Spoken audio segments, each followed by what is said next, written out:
यशराज बावेजा ने तोड़ा बरार मेंशन और यहीं पर आएगा सीरियल तेरी मेरी डोरियों के आगे आने वाले एपिसोड में जबरदस्त ट्रैक। जी हाँ दोस्तों, जैसा कि बरार मेंशन में दारजी बाहर खड़े होकर यशराज से मिन्नतें करते हैं कि हमारा घर हमारी आंखों के सामने मत तोड़ यशराज। वहीं यशराज कहता है कि यहाँ से कुछ दूर जाकर खड़े हो जाओ, नहीं तो इतनी जल्दी रब के पास ऊपर पहुँच जाओ। ये सुन सब शॉक्ड होकर यशराज को देखते हैं। वहीं मेघा द्वारा भेजे गए लोकेशन पर अंगद और साहिबा पहुंच जाते हैं और जाकर वहां से साहब को सही सलामत बचा लेते हैं। और जज साहब पूछते हैं कि मैं यहाँ कैसे पहुंचा और यहाँ तुम लोग मुझे बचाने के लिए कैसे पहुंच गए। इस पर अंगद कहता है कि जज साहब ये सब हम बाद में बताएंगे, हमारे केस के सिलसिले में आपको जल्द ही हमारे साथ चलना होगा, नहीं तो वो हमारे घर को तोड़ देगा।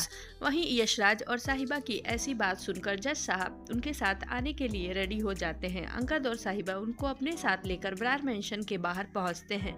वैसे ही जोरदार धमाका होता है। धमाका इतना तेज रहता है कि जज साहब के साथ साथ अंगद और साहिबा भी डर जाते हैं।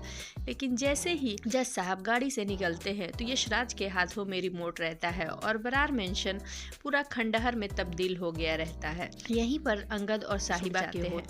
उधर बेबे की रोने की आवाज़ सुन साहिबा दौड़ी हुई बेबे और दादाजी के पास जाती है और उन्हें संभालने की कोशिश करती है। वहीं अजीत मोंगा और संतोष उन लोगों को साहस देते हैं और कहते हैं कि रब हमारे साथ है तो हमारा कोई कुछ नहीं कर सकता। इसने हमसे हमारा घर ही छीना है ना, फिर हम अपना आशियाना बना लेंगे।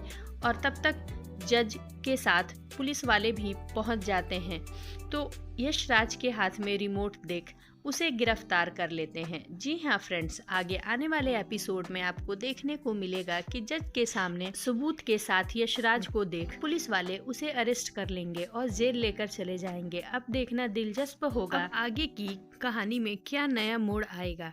वहीं अजीत मोंगा और संतोष मोंगा सबको लेकर अपने घर पहुंच जाएंगे और दूसरी तरफ गैरी अपनी मॉम को उस हालत में देख परेशान हो जाएगा और अपनी मॉम के पास आएगा तो जसलीन कहते हुए नजर आएगी कि तू यहाँ से मेरी नज़रों के सामने से चला जा, जहाँ मेरे दादाजी और बेबे रहेंगे वहीं मैं रहूँगी। तू अपने बाप के साथ मिलकर और ये सारा खेल खेला।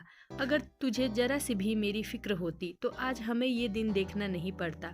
तुम्हारी वजह से हमारे दादाजी और बेबे इस उम्र में रोड पर आ गए। वहीं गैरी गुस्से में सीरत की तरफ उंगली करते हुए कहता है कि इसने जितना गुनहगार मैं इस परिवार का मैं हूँ, उससे कहीं ज़्यादा गुनहगार ये सीरत है। इसने ही मुझे बरार मेंशन की फाइल लाकर दी थी। जी हाँ फ्रेंड्स, आगे आने वाले एपिसोड में सीरत का जल्द ही खुलासा होने जिसका हम सभी बेसब्री से इंतज़ार कर रहे हैं।